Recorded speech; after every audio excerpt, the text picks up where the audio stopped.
बिस्मिल्लाहिर्रहमानिर्रहीम। अस्सलामु अलैकुम वरहमतुल्लाहि वबरकातुहू। अल्हम्दुलिल्लाहि वकफ़ा वस्सलामु अला इबादिहिल्लज़ीना इस्तफ़ा अम्मा बाद। अल्लाहुम्मा सल्लि अला मुहम्मद व अला आलि मुहम्मद कमा सल्लैता अला इब्राहीम व अला आलि इब्राहीम इन्नका हमीदुम मजीद। अल्लाहुम्मा बारिक अला मुहम्मदिन व अला आलि मुहम्मद कमा बारकता अला इब्राहीम व अला आलि इब्राहीम इन्नका हमीदुम मजीद। दोस्तों बुज़ुर्गों, वतन से मोहब्बत ईमान की अलामत है और वतन के लिए क़ुरबानी देना फ़ख्र की बात है।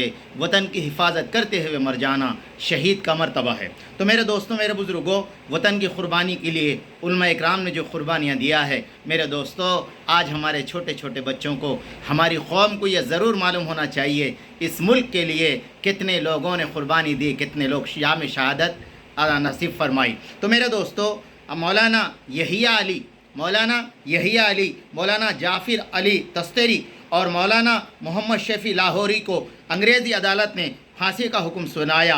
जज ने कहा, कल तुमको फांसी की सज़ा हो दिए जाएगी, कल तुम्हारी जायदाद भी जब्त कर ली जाएगी, तुम्हारी लाश तुम्हारे वारिसों को नहीं भेजी जाएगी, निहायत ज़िल्लत के साथ जेल में गाड़ दी जाएगी, तुमको फांसी पे लटका देकर बहुत खुश होंगे। लेकिन सारामाइन हजरात, आपको ये मालूम होना चाहिए, ये तीनों मुसलमान सज़ा सुनकर मुस्कुराने लगे, चेहरे खिलने लगे, मसरत इनके चेहरे पर रक्स करने लगी। अंग्रेज़ हैरान थे, ये कमबख्त ना परेशान है ना मुस्तरिब है। अंग्रेज़ मजिस्ट्रेट ने अपनी बात को दोहराते हुए शायद ये ना समझे होंगे, ना पाए होंगे, मगर खुशी की कोई कमी न थी। फरमाया, कल तुम्हारी शहादत की लज्जत होगी, क्या खबर, हूर हमारे लिए इंतज़ार कर रही है, बहिश्त हमारा इंतज़ार कर रही है। शहादत का मतलब है वह मकसद मोमिन, शहादत का मतलब है वह मकसद मोमिन, नमाल गनीमत में कशार कशाई है।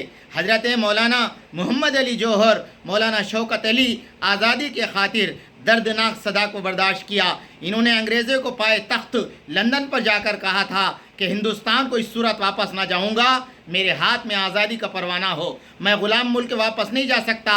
अगर तुम आज़ादी परवाज़ ना करोगे तो इस सरज़मीन में मुझे दफन कर देना।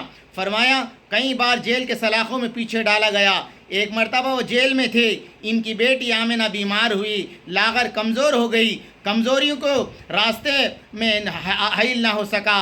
इन्होंने पैगाम भेजा जो इनके ईमानी ताकत क़ुव्वत का मुज़ाहिरा था, एतमाद तवक्कुल के बारे में था। फरमाया, उस वक़्त ख़त इनके पास आते ही उन्हें उसका जवाब दिया।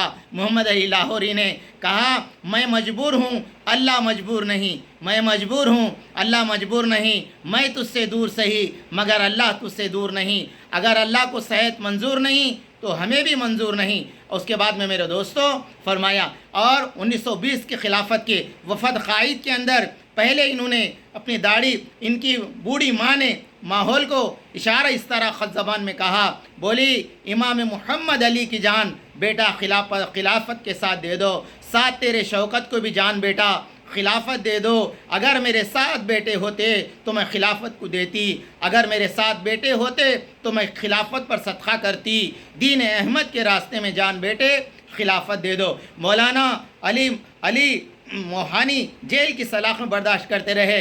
हर रोज़ 1 मन गेहूँ पीसने को पड़ता था। तरह तरह की तकलीफ़ के बाद मेरे दोस्तों ये हिंदुस्तान हमारे हाथों में आया। मशक़ सजन जारी, चक्की की मशक्क़त पर अगर हर तरफ तमाशा है हसरत की तबीयत पर, तो मेरे दोस्तों ये हमारे उलमा इकराम हैं जिन्होंने तरह तरह की तकलीफ़ें बर्दाश्त की। मेरे दोस्तों, मेरे बुज़ुर्गों, फरमाया 1757 से फरमाए इसके बारे में हिंदुस्तान की आज़ादी के लिए लड़ते रहे। और मेरे दोस्तों 1947 के अंदर मुल्क आज़ाद हुआ। बताओ कितना बड़ा अरसा है, कितना बड़ा अरसा है।